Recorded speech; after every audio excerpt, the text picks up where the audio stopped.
What is going on, everybody? Welcome back to another week of Hero or Zero on the Heroes for Hire podcast.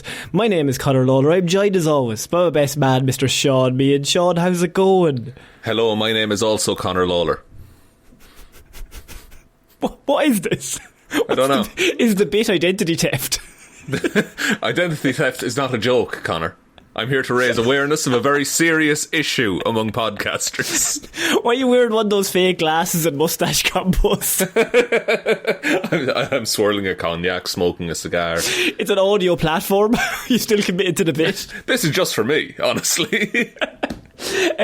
So, Shaun, this is Hero Zero. This is the show where we choose one comic book character every single week. We talk their good points and their bad points, and we generally just give you a bit of a rundown of everything to do with that character. Now, I normally choose DC characters, and if you haven't noticed, Shaun has been covering massive Marvel storylines over the last 2 weeks. I'm losing my mind, folks. It's tough out here. And what that does, right, so normally Shaun just covers Marvel characters, but over the last 2 weeks he's very much one-upped me. And we're in a bit of a bind here this week, right, and last week of my week, because you have a situation here where people are really interested in learning about Secret Wars. And a lot of nice feedback on those episodes, I will say. Genuinely, the listenership has like tripled. People super into Shaun and super into Secret Wars, right? And I think one of those is bigger than the other, and it's Secret Wars, let's be honest. I feel like a stand-up comedian, like at an open mic, but the guy before me was Billy Connolly. I'm just coming on second.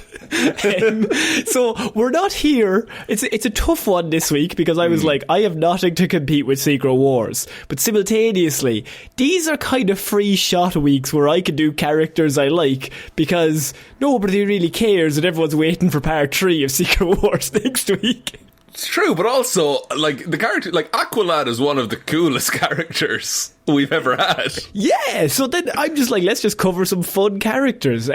Before we get into it, if this is your first episode, I'd recommend go watch Secret Wars. Everyone else fucking has fuck. Oh, God, please Tempest is there as well if you want. Resurrection Man. But if this is your first episode, you don't have to do anything. Just chill out. If it's your second or above, we'd really appreciate 5 stars, a like, a follow, a share, whatever way you could support the show. That would really, really help us out. We are currently going for 150 5-star reviews on Spotify before the summer solstice, Shaun, and it's going well. Folks, the bullying is working. You know, I'm not a proponent of bullying people. No, I think you said out loud before, bullying works. More bully is what I do say. If 10 people are laughing and only one is crying, that's a good ratio. That's true, and if there's 10 people laughing, they could be fucking rating us on Spotify, folks.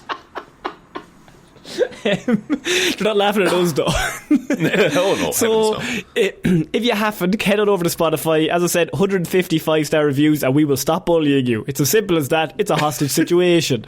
But Shaun mentioned a little known guy called Aqualad, which we covered I think like 3-4 weeks ago. A few weeks ago I covered him, and one of the comments on that episode was by one Mark Pritchard.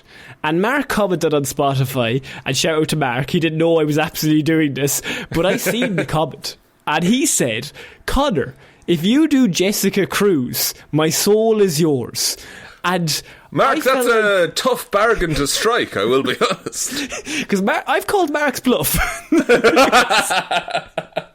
Because I'm doing Jessica Cruz. And Mark, I expect you to report for duty, I don't know, maybe sometime tomorrow morning. Duty? What are you having him do? He's my soul. I have his soul. What's the deal? What does Morbius, or not Morbius, what does Mephisto normally get up to? Ruining marriages and storylines mostly. Yeah. Yeah, normally he does like a weird bet where he's like, oh, I'll make your dad fucking healthy, but he fucking burns to death. yeah. Like, you can fight me to save your mother, but your people will hate you. Those kind of bets. Yeah, that's the usual stuff. So Mark, I think you have to fight me, is how this now works. For my hand in marriage? I guess.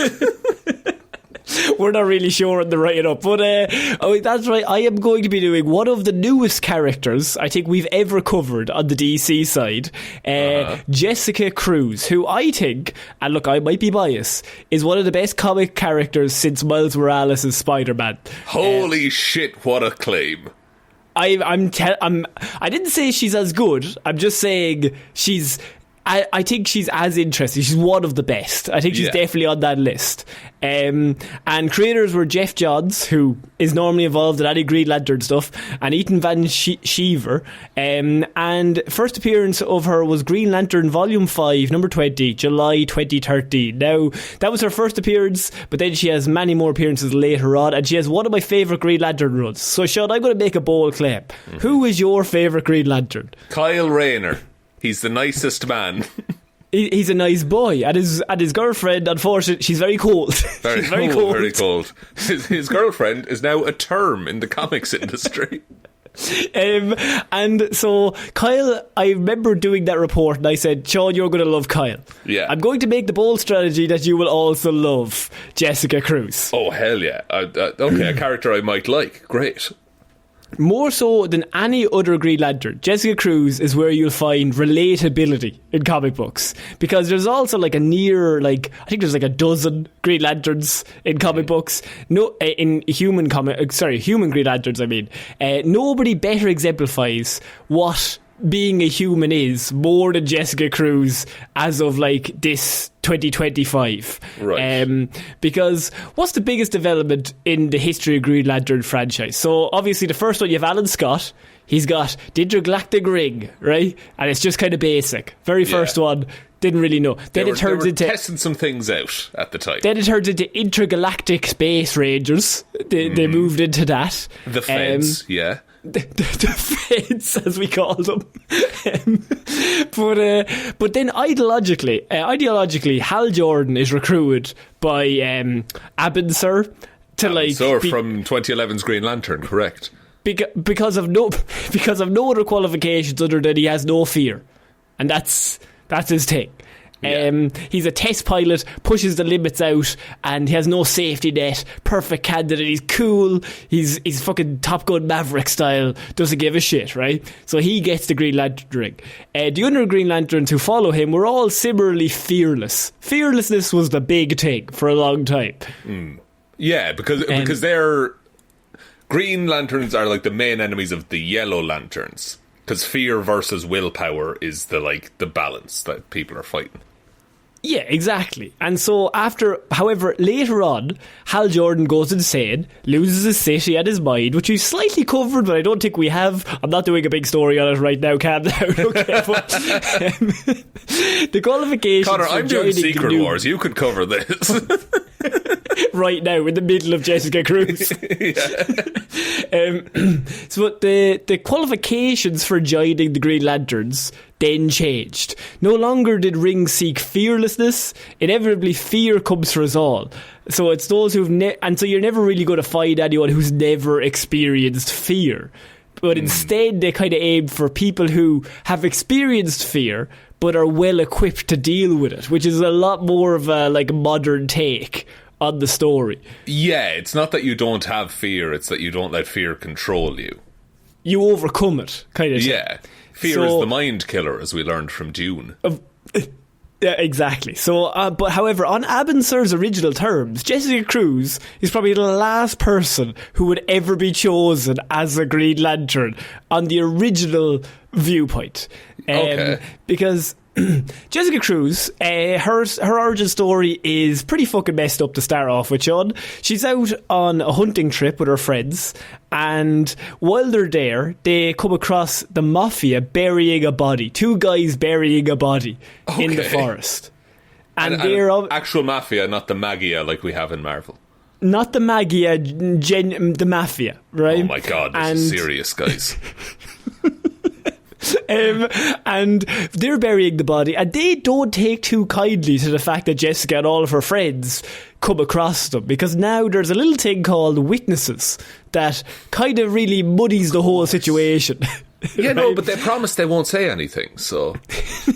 We swear, they said. This leads, however, to the guys who were burying the body to begin killing all of Jessica's friends. So they take them all hostage, and they one by one kill all of her friends. Jessica somehow gets away and like nearly dies multiple times and somehow sprints out of the forest and gets away. Okay? But she's seen all of her friends murdered in front of her. Just the most traumatizing thing you could ever experience. So she decides to never leave her apartment for the next 3 years because she's completely racked with extreme anxiety and fear constantly of the outside. That's intense. Yeah, so she like completely shuts down. She's like, I know this place is safe, so I'm going to stay here. What's it called? Agoraphobia? Agoraphobia, yes. What's agoraphobia? Is that? Did I just make that up? Or it's the fear of the city in Aladdin, I believe. I was going to go when it's the fear of Ben Affleck's movie Argo for no reason. Different letters. Right. But so she stays in her apartment for 3 years, and she would have stayed there until a green ring found her.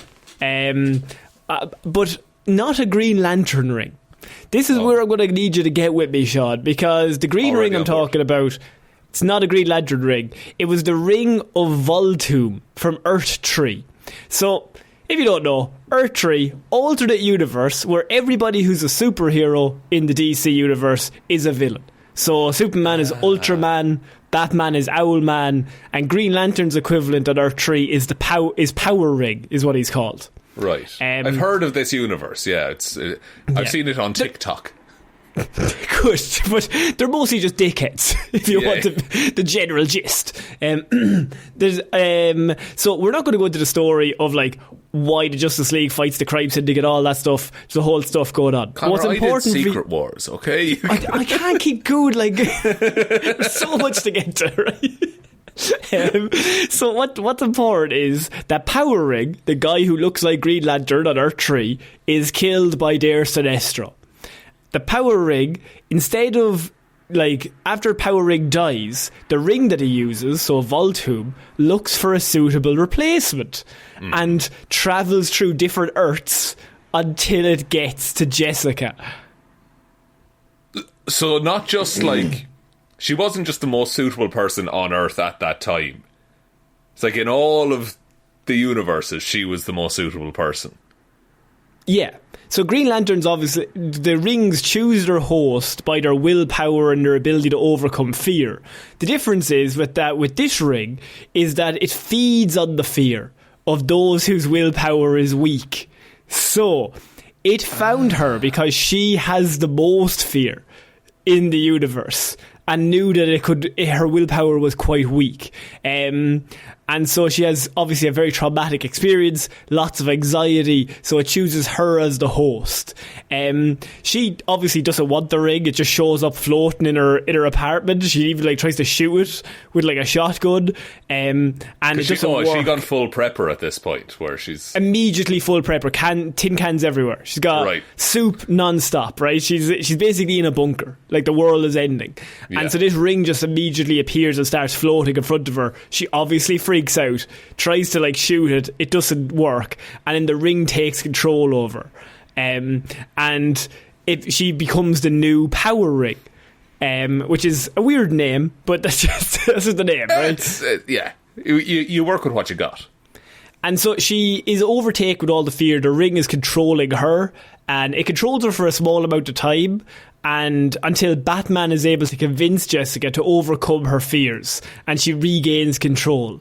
Because Batman has like perfect control, like he knows how to control every emotion in his body. I mean, and he talks to her about like, I also have been through an extremely traumatic event that like fear does technically control Batman, but he also he harnesses it, I guess. How do you want to use it? Because he's obviously like still a little scared boy, but simultaneously likes crunching bones. I would say fear inspires Batman, but doesn't master him. Is the and then he uses fear as like a powerful tool against. It's a whole thing. You're doing Secret Wars. I'm just. I should do that now. Right? But I do like anytime a hero fully goes through some form of therapy and processes trauma. I think that's always a cool thing just to see put on the page. Especially compared to like the 60s where it was just like, they got over it, you know? Everyone's dead. Don't worry about it, right? So the Batman then introduces her to the Justice League, where Barry Allen, the Flash, trains her until Hal Jordan, the first Green Lantern of Earth, returns to Earth, and he then trains her to overcome fear and teaches her how to effectively use the ring. And it also means that like she now kind of controls the ring, and she's getting some sort of power back over it.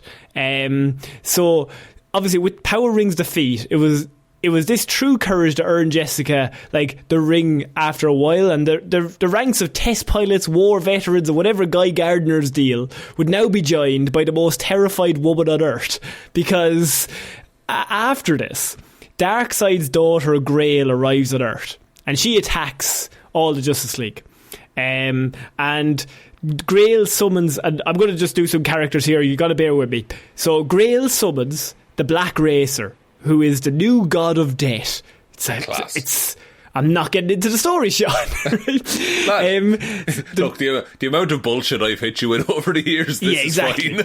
So the new god of death, and the plan is to kill the Flash. Jessica maintains enough control over her body to jump in the path of the Black Racer when they're about to kill the Flash, and seemingly kills herself to save the Flash.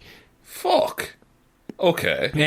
The Black Racer, though, managed to actually, before this, you're going to like this, Sean, doesn't kill her, but it manages to kill the entity in her ring controlling her, causing her power ring to crumble apart on her finger, so she no longer has the power ring. Right, so she's now a regular human in this regular scenario. Human. However, immediately afterward, a Green Lantern ring descends onto the battlefield and transforms Jessica into the new Green Lantern, as she now has the ability to overcome her fear, and she's now Earth's newest Green Lantern. Not like the ring controlling her, she made the decision. I'm going to jump in front of this. She was going to take the hit. Yeah. And making that decision made her worthy of the actual Green Lantern ring. Because she was the most afraid person who then, using willpower, decided to act. So the ring is like, yeah. You're picking up what I'm putting down here, Sean. I really fucking like this. This is good. This is good stuff. Also, the fact that all of her friends died and then she joins the Green Lanterns, which is a bunch of, like, there's a whole, like, family brotherhood dynamic there. Pretty good. And then, Sean, comes one of the best, I think, comic runs of, like, 20 teens? What are they called? Secret Wars came out in that time, if I know what. Fuck off. The Naughties. They're called the Naughties. The Naughties. So, Green Lantern's rebirth was what the story was, and it follows the adventures of her and another Green Lantern called Simon Baz, who's another rookie Green Lantern. Right. And Sean, it's a fucking buddy cop story between two rookie lanterns learning their way. That's pretty fucking good. And it's made even better because they don't get along, right? So they both get rings, neither of them get along. So Hal Jordan decides that the two need to learn from each other to make each other better Green Lanterns. And so what he does is he takes their lantern batteries, and which gives their rings energy and all that bullshit, and combines them into one lantern battery. This means that they will have to share the power with each other. Essentially what he does is make them partners against their will and instates them as the official Green Lanterns of Earth, saying, you have to get along. You use the same energy for your rings. That's really good.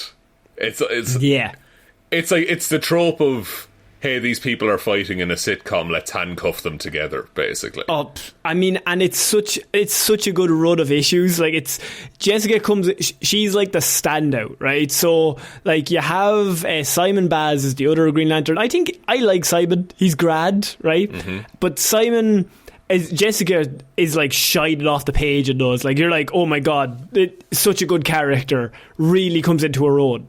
And what's the butting heads dynamic? Like, is one of them like straight-laced and by the book and the other one's a bit of a rogue? Are we doing Lethal Weapon? Is what I'm... They're not doing... Neither of his dub is Mel Gibson.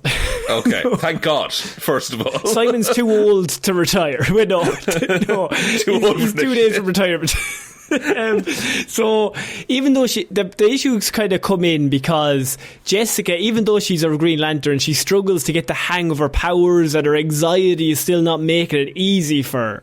And Simon is unhappy with being stuck with her in the battlefield because she's not that confident.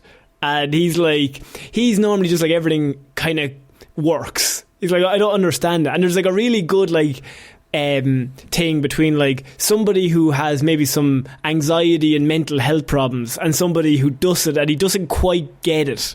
He can't understand what the problem is. He's like just general anxiety about something. Yeah. Because he doesn't have it. So he can't, it is a tough thing to fucking explain as well. Yeah, and so the situation gets worse when the Red Lantern Corps attacks Earth to make it their new world full of rage. Just go with me, right? So, no, as a Warhammer player, this makes total sense. It makes perfect sense. Okay, there's reds and there's greens and there's yellows and there's whatever, right? Yeah. So the red lads show up, right? They're all about the anger. They're making everybody full of rage, and they actually attack Jessica's sister, and they fill her full of rage. Simon rescues her. But it causes a bit of tension between the two, and then she thinks she's helping him later on. Simon is getting attacked by a Red Lantern called Bleeze, but Simon is talking Bleeze down, like calming them down, so like they're not full of rage, so he's not fighting necessarily. But she sees that he's in trouble and tries to repay the favour and dives in and starts like throwing punches, and then Bleeze just immediately gets really angry again. I just like freaks out. And Simon's like, I had this one. Like, yeah, and so like, she kind of gets in the way of his curing of the Red Lantern. So they tried their best not to make any more mistakes, but things get even worse when they just like they fall full of rage. So Jessica gets full of rage, so they fell into the surface of the earth, and Simon tried to cure her as he did to the Red Lantern earlier. This time he succeeds, and he encourages her to help him fight off the Red Lanterns. However, in the middle of the battle, she has a panic attack because she's feeling so many different things at once. Yeah. Right? She did her best to control her negative thoughts and to stay aware of the anxiety that was causing her panic. And she started to fight with her fears and with her willpower combined, increasing it. And so she makes like constructs with the two of them together. So she can use Red Lantern-y powers as well. Yellow Lantern would be fear. Sorry, but so she's using therapy thing of like processing your emotions, acknowledging what you're feeling, and then dealing with that based on. And is that not the ultimate willpower in the middle of the fight? Yeah, to like will yourself to like to pull yourself. You're fighting your own brain and you're winning. That's insane. Yeah. Isn't it so good? That's rad as hell. Fuck Secret Wars. Yes. I love Jessica Cruz. After that, they finally get along and they accept each other as partners. Now, sadly, Jessica kind of... He's seen... Go on. I was going to say, because he's seen what she's dealing with. And like now he understands it, and he's helped her out of that, and so now she sees where he's coming. It's pretty good. That's buddy cop. It's a buddy cop story, Shaun, for the ages. So really good run. I would really encourage anyone who is interested in learning Green Lanterns, that it's a good way to place to start. Green Lanterns Rebirth. It's just really, really fun. But then Jessica's stories kind of get a little bit. She doesn't appear in issues for a long time. It's very strange because I think they then decide in DC they want to go back to Hal Jordan and like, you know, kind of go back to the old school, as in like get rid of the rookies and kind of go back in, and they're going to have like a rebirth. Here's the thing you've liked and paid for years, kind of a thing. Yeah, exactly. Which they normally do every 10, 15 years. They just kind of go, the main characters are back. Hal Jordan's brand new anyone run. New. Yeah, of course. So Jessica kind of gets pushed to the side, but there's a really cool annual that I wanted to cover, and it involves Jessica, and it also involves the Yellow Lanterns, and it's I think it's canon because it's an annual, but like they haven't really touched on it too much, so it's kind of it's a weird one. The annuals are like, hey, there's this one person that has this really cool story they want to tell, and if it's cool and works well enough, we'll refer to it later, is how every annual for comic books ever works. Exactly. So when the central power battery of Oa is destroyed in the annual, right? So the battery that's powering all the rings gets destroyed.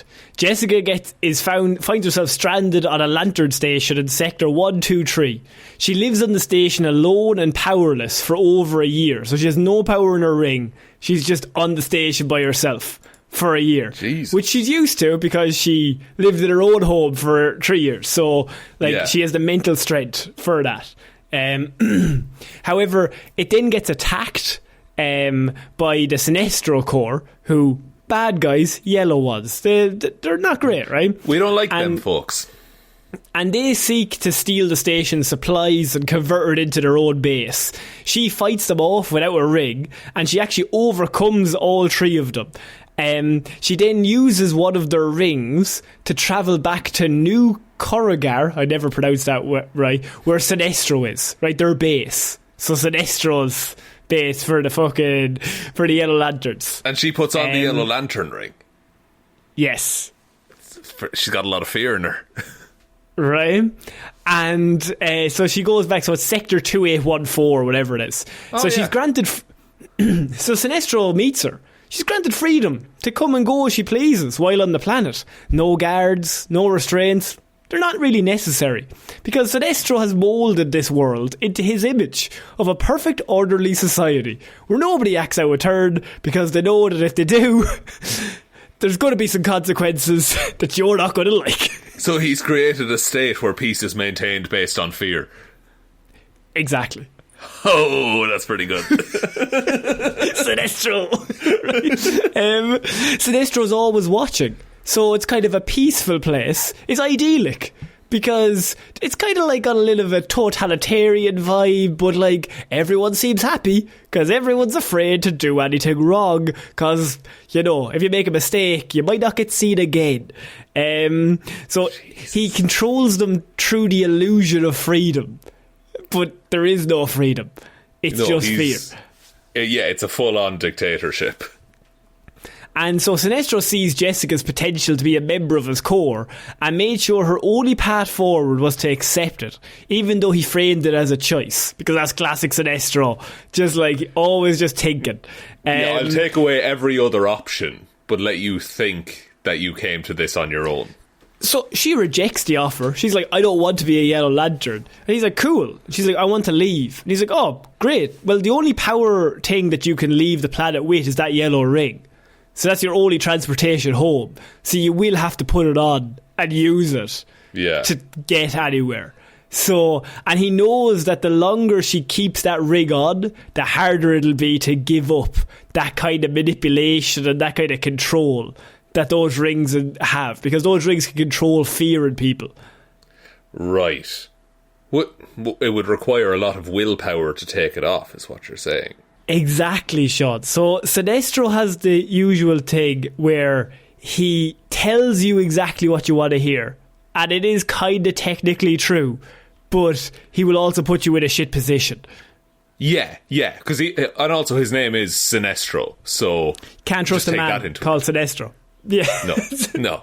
I get suspension of disbelief. His name does mean evil, basically. Guys, let's hear Dr. Doom out. Guys, Mr. Fantastic is saying something. Actually, is Mr. Fantastic telling me to kill all those kids? No, he seems fantastic. He seems pretty fantastic doing it, though. So while she's flying home, so she has the rig on and she goes to fly home, and on her way home she finds a badly damaged ship filled with panicking people, and that's when the manipulation really starts, as Sinestro voice comes through the ring, assuring Jessica that all those people will die unless they start working together, and she has the power to reach out, feel their fears, and use those fears to push the people in the right direction, using fear to control people instead. So like they're driven by fear to get themselves out of a situation. Yeah, whereas that is one way to accomplish something, but it's somehow more sinister than like giving these people the willpower to master fear and overcome the situation. It's a thing of, is a little manipulation okay of the right person if the right person is doing it and the ends justify the means? So that's what Sinestro's kind of doing. Like, you're the right person, don't worry about it.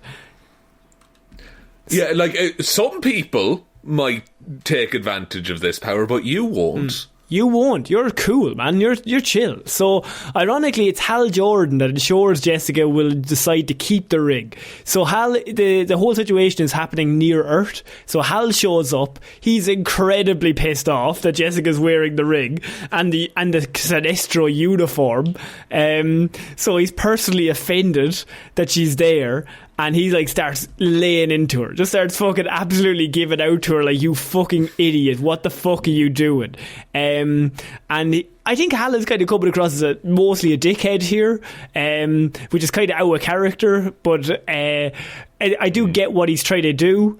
But Jessica has like a mostly positive experience with the ring since leaving the planet, so like she used it to save those people.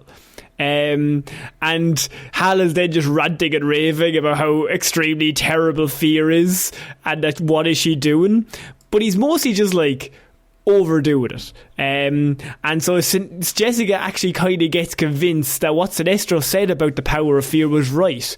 This whole experience made Jessica believe that fear doesn't have to be a bad thing, that maybe if the right person has this power, they can do a lot of good with it. And she still doesn't trust Sinestro, but she trusts herself, because she thinks that as long as there's the power of fear, it can be put to good use.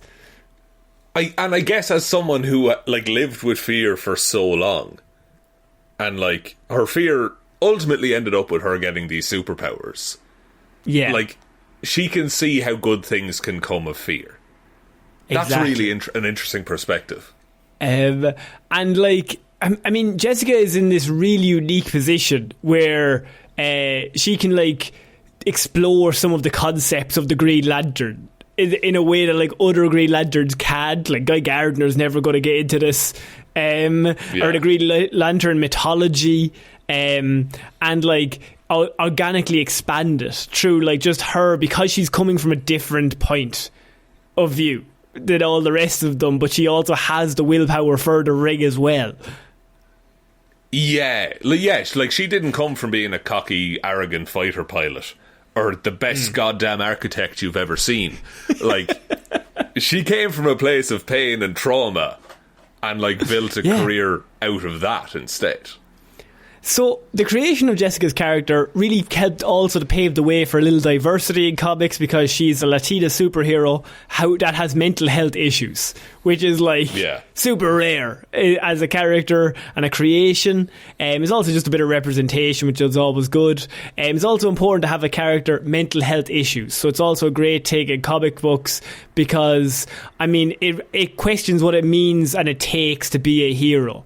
She finds it difficult to get out of bed some days, and it could be the hardest thing to do in the world, but she does it because she's like, I should probably try and go save people, just to try and drive her on. 100%, and not to be on a soapbox, but if that comic panel helps one fucking person, exactly, then it's been worth it.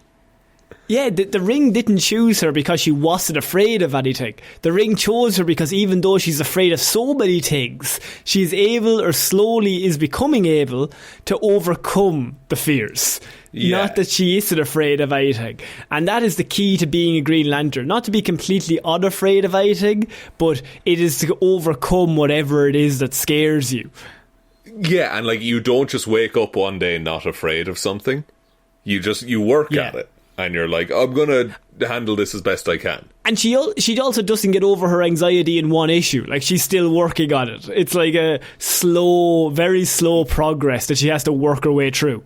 And I'm sure there would be events where she might have setbacks, and she might go, quote unquote, back a couple of steps in the recovery and stuff like that. But that's okay as well.